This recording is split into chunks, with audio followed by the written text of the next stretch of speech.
She texted, "I'm living here now." So I didn't argue. I just sold the apartment. My name is Avery Sinclair. I'm 31 years old, and for most of my life, I thought boundaries were something you drew with words. Gentle reminders, polite requests. The kind of thing family would naturally respect because they loved you. I was wrong. My sister Brynn is 3 years younger than me. Growing up, she was the loud one, the spontaneous one, the one who could walk into a room and make everyone laugh within 5 minutes. I was quieter, more careful. I saved my money. I planned my weekends. I kept my space clean and my commitments clear. Brynn borrowed everything.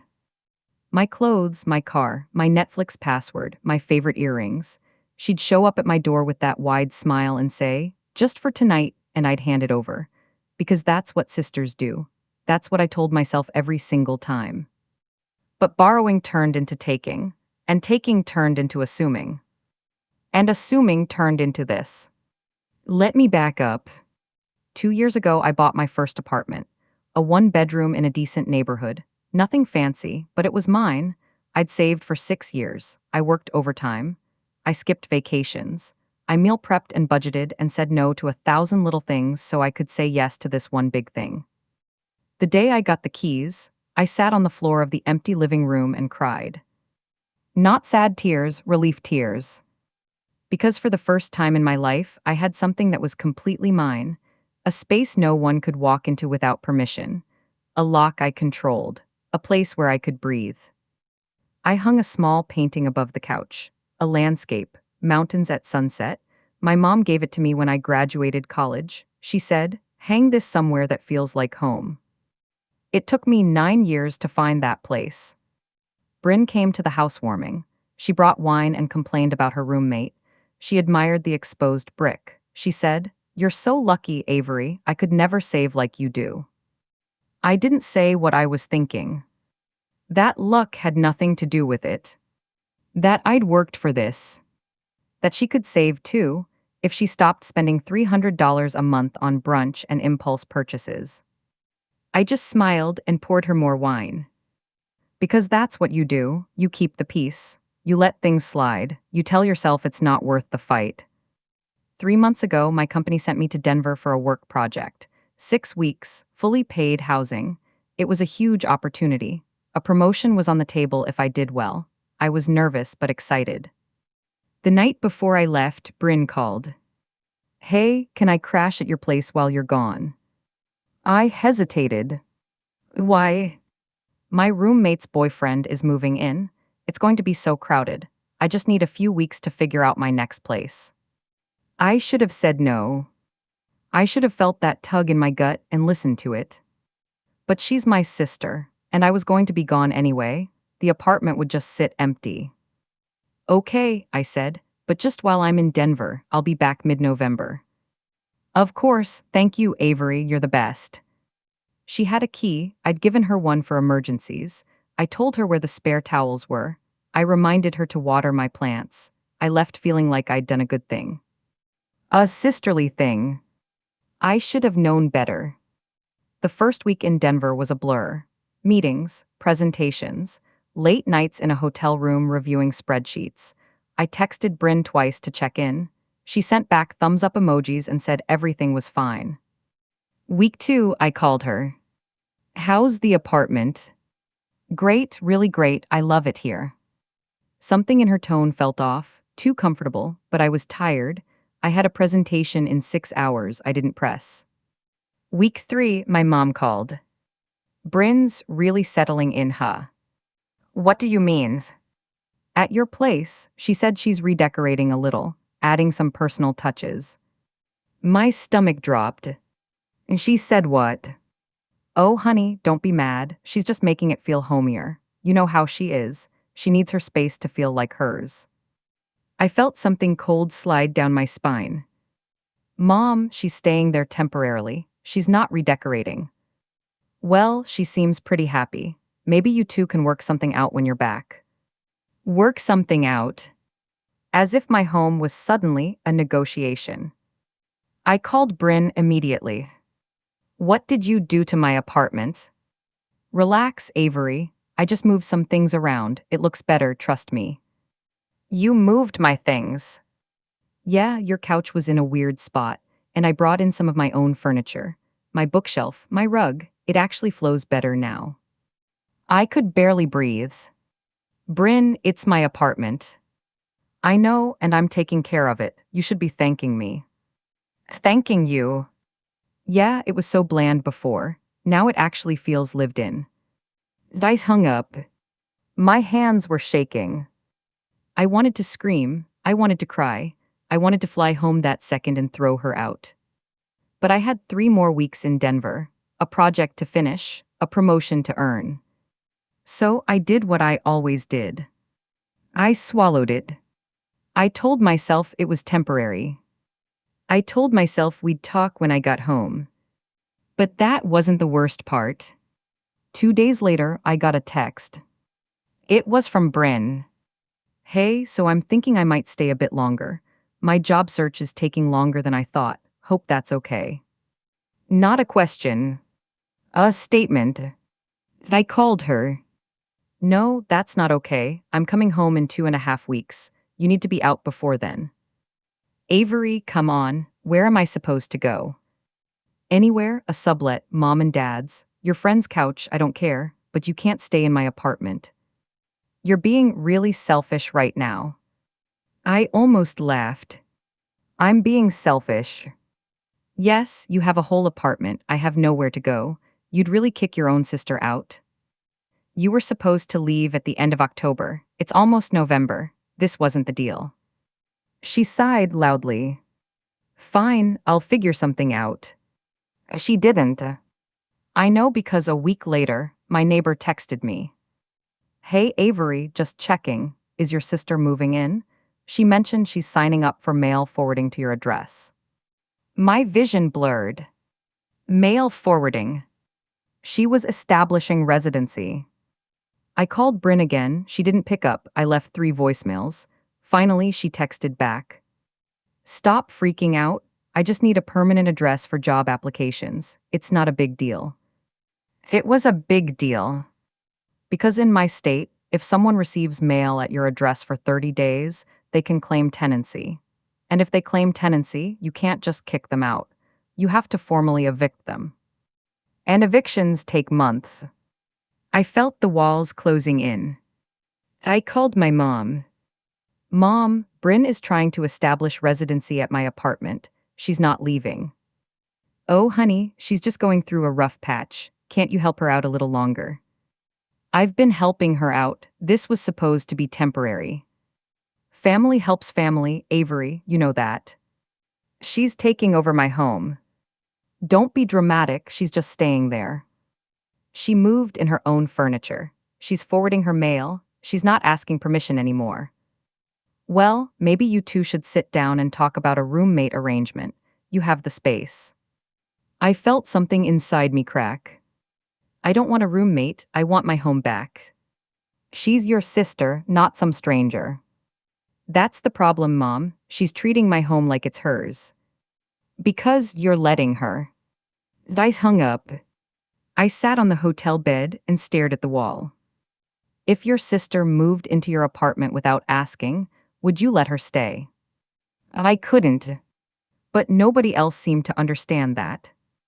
They all acted like I was the villain, like wanting my own space back was cruel, like boundaries were just suggestions when it came to family. I used to think family meant safety. Now it just felt like evidence. Evidence that I'd always be expected to give, to bend, to sacrifice.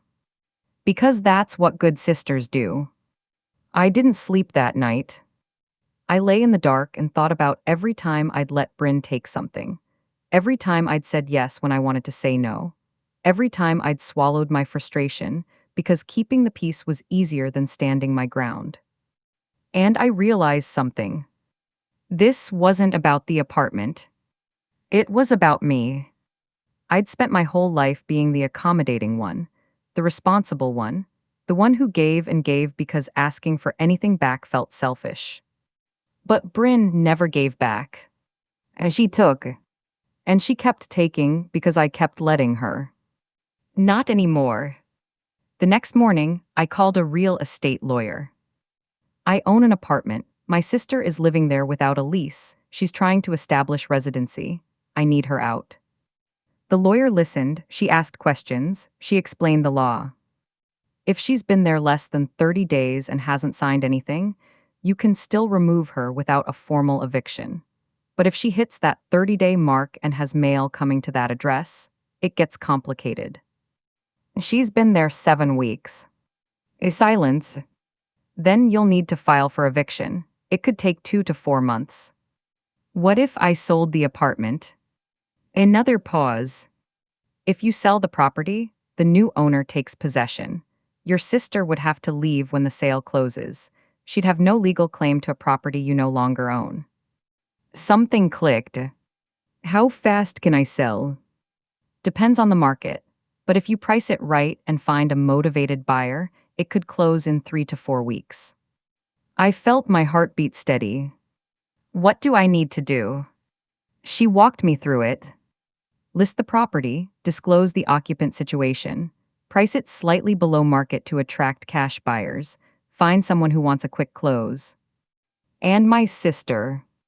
Once the sale closes, she's trespassing on someone else's property. The new owner can have her removed immediately. I thanked her. I hung up. And I listed my apartment that afternoon. I worked with a real estate agent who specialized in fast sales. I explained the situation. I didn't sugarcoat it. I need this sold in 3 weeks. My sister is squatting. I'll price it 10,000 below market. He didn't blink. I have 2 investors who will jump on this. Let me make some calls. By the end of the day, I had 3 offers. All cash. All willing to close in 21 days. I accepted the highest one. The buyer was a woman named Denise Tran, mid-40s, confident voice.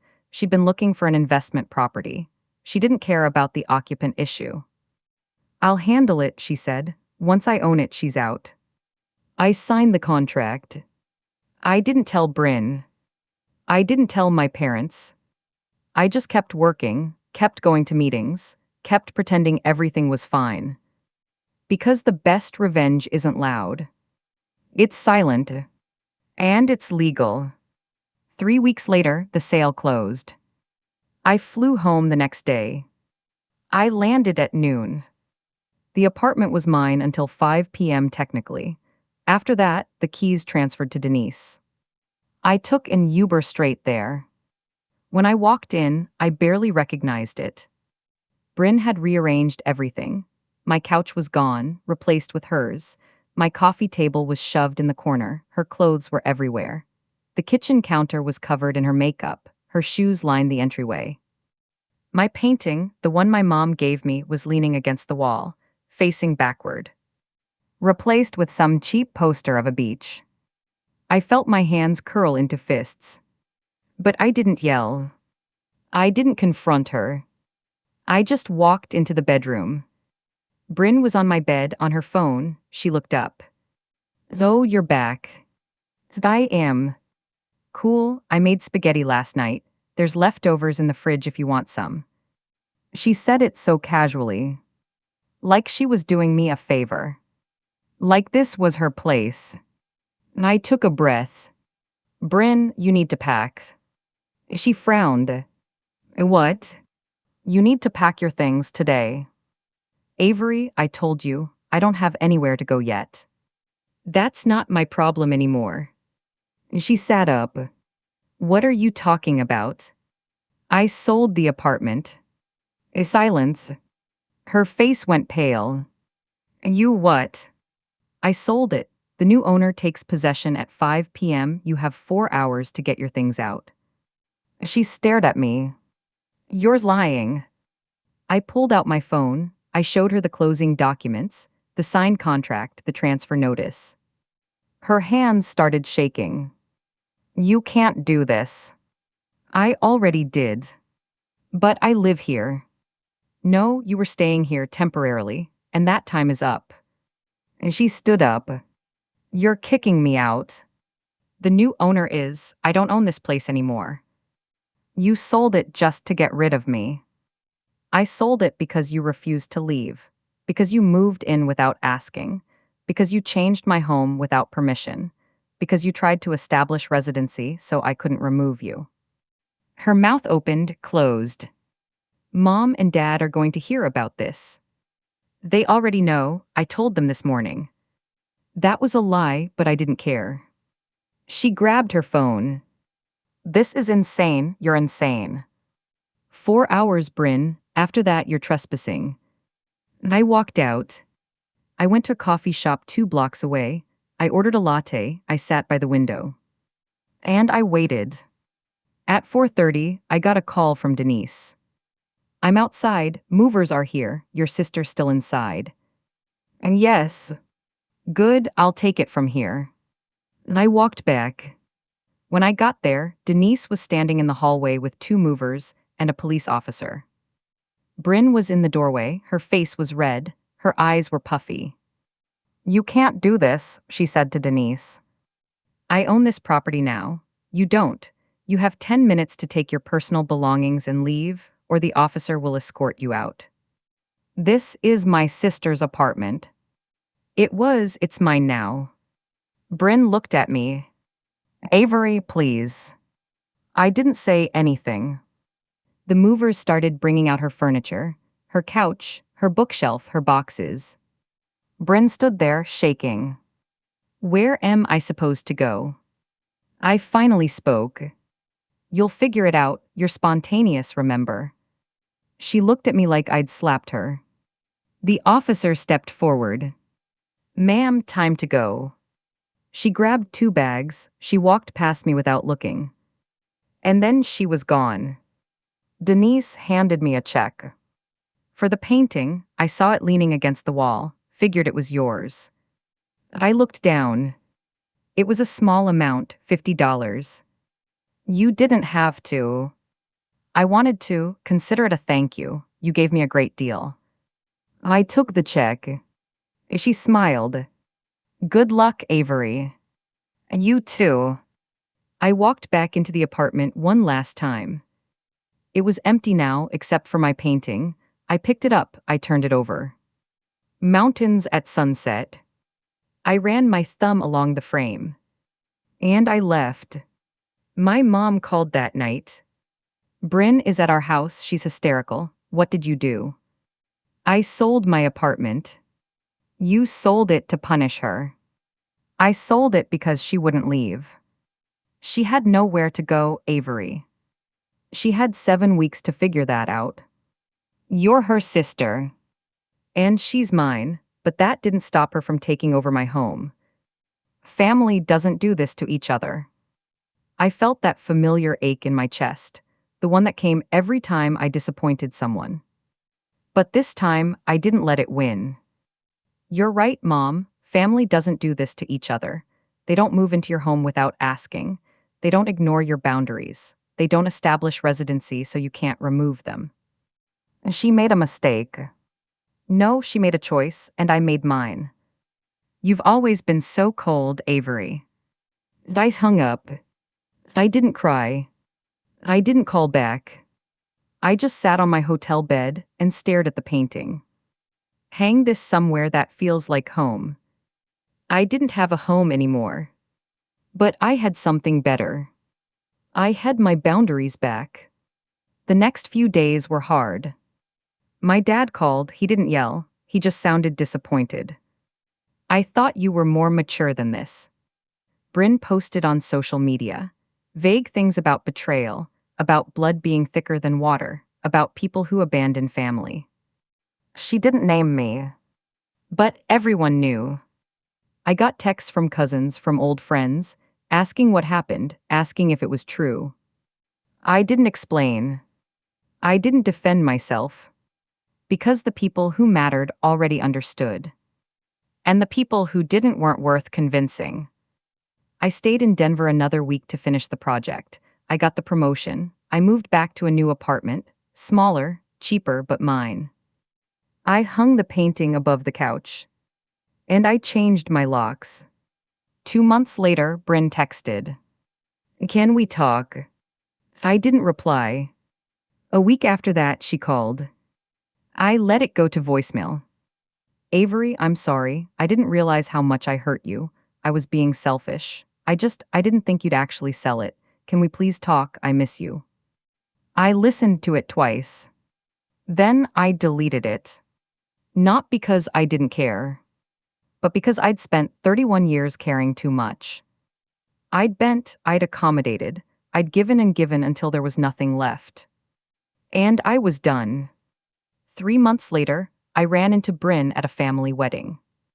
She looked different, thinner, tired. She was staying with a friend, working part-time. She'd stopped posting on social media. She saw me across the room. She didn't come over. I didn't go to her. We just stood there, two sisters who used to share everything, now separated by a line I'd finally drawn. At the end of the night, she stopped me in the parking lot. I really am sorry, Avery. I looked at her. I know. Can we start over? I thought about it. About the years of borrowed things, the ignored boundaries, the assumptions. About the apartment. About the choice she made. And the choice I made back. Maybe someday, I said, but not today. She nodded. And I walked away. People ask me if I regret it. If selling my apartment was too extreme. If I should have just talked to her. Tried harder. Been more patient. And the truth is, I did talk to her. For years. Every time I handed over my car keys. Every time I said yes when I meant no. Every time I let her take something because it was easier than fighting. And I talked. She didn't listen. So I stopped talking. And I acted. Some people think love means sacrifice. That family means giving until you have nothing left. But I learned something in that empty apartment. Love isn't the same as surrender. And family isn't an excuse to take what isn't yours. I own a new place now. 1 bedroom, bright kitchen. I hung my painting above the couch. I haven't given Brynn a key. I haven't given anyone a key. Because this time, I'm not just protecting my space. I'm protecting my peace. And that's worth more than any apology. She texted, I'm living here now. So I didn't argue. I just sold the apartment. And you know what? I'd do it again. Because some battles aren't won with words. They're won with boundaries. And I finally learned how to draw mine. Have you ever had to stand up to family for what's right? Drop your story below and subscribe for more real talk on boundaries, betrayal, and taking your power back.